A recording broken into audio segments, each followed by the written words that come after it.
بالنبي طه الحبيب المشرف صفوة دمع. Apa punca syirik khafi ada? Punca syirik khafi ada ialah al-wahmu wal khayal. Waham dan khayal lah yang mewujudkan syirik khafi. Waham ni kita agak, khayal ni kita, Allahumma salli ala sayyidina Muhammad, kita khayalkan contoh. Bila mana kita duduk di dunia ni, kita dah, bila main-main ke dunia ni, kehidupan di dunia ni membentuk kita.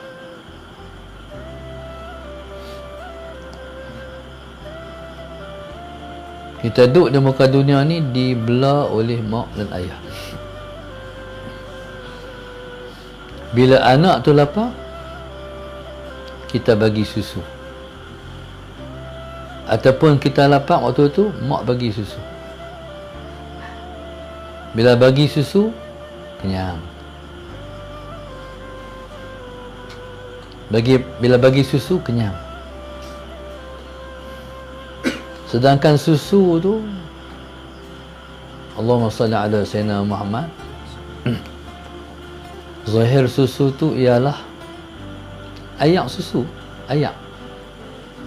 Tapi ayak pun dia memberi kenyang. Sebenarnya Allahumma salli ala sayyidina Muhammad, yang mengenyangkan itu Allah. Bila kita besar, kita makan pula apa dia? Nestum besar sikit. Bila besar lagi, mak bagi nasi pula. Jadi bila mana hak tu hari-hari dia membentuk dalam fikiran kita, kalau nak kenyang, makanlah hak tu, ikut peringkat-peringkat umur. Tapi macam tu lah, sebab hidup di dunia ni kena makan. Tapi nak keluarkan balik daripada kita menganggap tu, dipanggil al-wahmu, dia kena mengaji ilmu ni. Kalau tak mengaji ilmu sampai tua lah, dia duk anggap kata makan itu memberi kenyang. Faham tak? Sebenarnya makan ni sebab je. Allah Subhanahu Wa Taala nak bagi kenyang, Tuhan boleh bagi kenyang, kita tak makan pun. Tapi di dunia ni, passion dia nak makan, nak kenyang, kena makan. Dalam waktu tu, dalam waktu yang sama, Allah Subhanahu Wa Taala peringat kita kena belajar. Seperti mana turun wahyu yang pertama, Iqra' bismi rabbikal ladzi khalaq, kena mengaji. Masalahnya bila main ke dunia ni, ada musuh Allah. Jadi para musuh Allah ni dia bentuk fikiran manusia.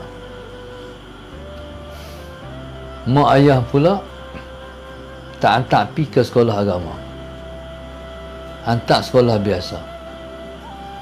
Maka jadilah anak-anak tu macam anak-anak zaman jahiliah. Di zaman jahiliah, anak-anak dibunuh secara fizikal. Di zaman teknologi ni, anak-anak dibunuh secara halus dengan diberi ilmu yang berlainan. Allahumma salli ala sayyidina Muhammad.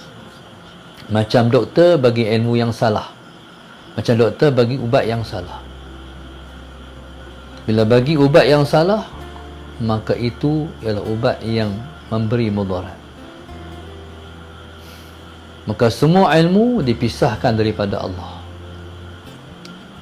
Maka anak tu lambat laun dia terbunuh juga.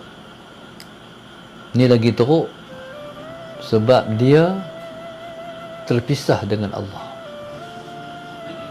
Sedangkan ulama dulu-dulu umur dalam beberapa tahun dah kenal Tuhan. Imam Syafi'i umur 8 tahun dah khatam Al-Quran. Umur 10 tahun hafaz kitab Muwatta Imam Malik radhiyallahu taala anhu. Pasal jalan lepa kena. Pasal jalan yang lepa jalan ni itu kena. Zaman lah Rasulullah Sayyidina Muhammad walaupun umur banyak tapi masih terpisah dengan Tuhan. Tu mujuklah kalau pencen tu awal. Kalau main pencen sampai 60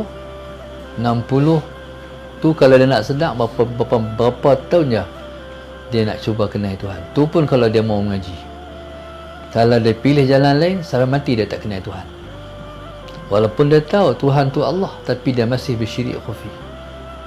Dia duk kata yang memberi kesan itu makhluk, yang memberi mudarat, yang memberi manfaat itu makhluk. Sebab dia tak lepaskan dirinya daripada syirik khafi. Bayangkan berapa puluh tahun yang lepas dia duduk dalam syirik khafi. Syirik khafi ni menjauhkan seseorang daripada Allah. Allahumma salli ala sayyidina Muhammad. Sedangkan Tuhan hantar kita main ke dunia sebab Tuhan nak suruh kita mendekatkan diri kepada Allah. Allahumma salli ala sayyidina Muhammad. Tuhan hantar main ke dunia sebab Tuhan nak suruh kita mendekatkan diri kepada dia, sebab bila mana kita mendekat kita akan kenal dia. Tetapi bayangkan berpuluhan hidup yang lalu tak kenal Tuhan. Tapi alhamdulillah Tuhan bagi umur kita panjang, kita kenal Tuhan melalui pengajian. Qala li syirik khafi ni puncanya al-wahmu wal khayal. Khayal ni mana di kepala otak ni. Jadi kalau kita ada masalah, kita pergi cari orang. Pada khayalan kita, oranglah yang boleh tolong kita. Ubatlah yang boleh tolong kita. Vaksinlah yang boleh tolong kita. Sebenarnya kena tanam dalam semua hati rakyat Malaysia ni Allah. Tapi oleh kerana semua dah syirik khafi, maka makhluklah yang mengambil tempat yang sepatut diisi dengan Allah. Habis pakat duk kata makhluk. Rosak habis makhluk. Takut pada makhluk lebih takut pada Allah. Berasa makhluk memberi mudarat. Allahumma salli ala sayyidina Muhammad. Sedangkan kita nak buh di hati kita, kena buh di hati kita kuat.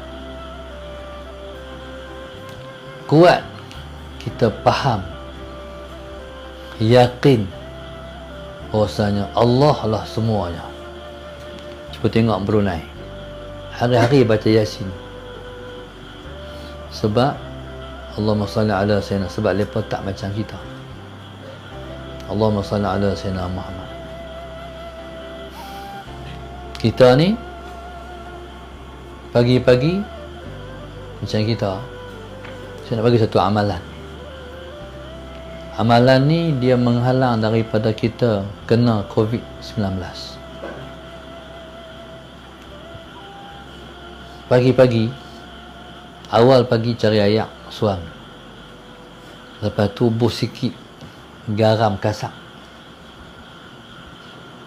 Buh garam kasak ni cerita dia ni, orang cucuk vaksin pun belum tentu dia tak kena juga. Tapi hak ni amalan ni insya-Allah. Sebab ni kita punya. Hak ni orang buat. Orang buat. Yang buat tu entah apa agama dia. Ni Islam punya. Dan fitrah. Ambil ayat sekali, ayat panas. Lepas tu ambil garam berangkasak. Garam halus tak mau. Garam kasak. Ambil sikit. Lepas tu baca Fatihah sekali. Baca alam tarokai sekali. Selawat 3 kali. Hembuh dia ayat. Bismillahirrahmanirrahim. Jadi ni Allahumma salli ala sayyidina Muhammad. combine di antara benda yang wujud dengan Al-Quran. Ini agama kita.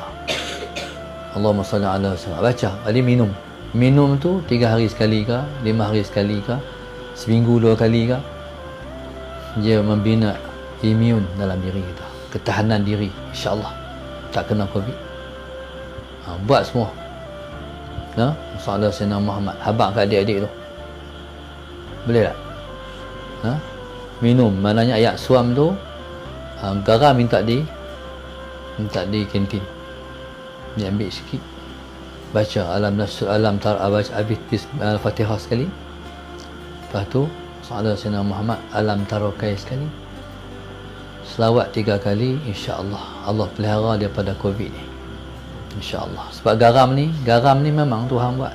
Kalau nak makan nasi pun minum garam dulu, sunat makan nasi kena sentuh garam dulu. Garam ni dia menetralkan semua. Salat insya-Allah. Wallahu subhanahu wa ta'ala.